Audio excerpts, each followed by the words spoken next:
Welcome to the Learning Pines YouTube. We hope this video helps.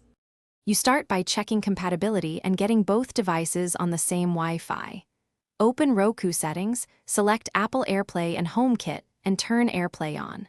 On your iPhone or iPad, open Control Center and ensure Wi-Fi and Bluetooth are enabled. This helps discovery. Once done, make sure your Roku shows in the AirPlay device list. If prompted, set a 4-digit code or require pairing for security so random devices cannot stream to your TV. Now you actually send content.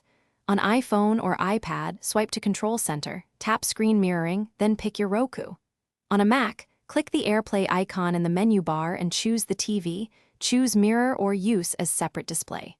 For specific apps, look for the AirPlay icon and select the Roku directly.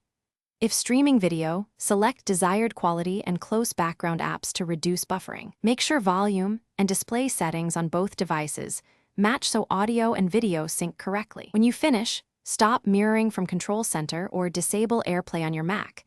This ends the session cleanly.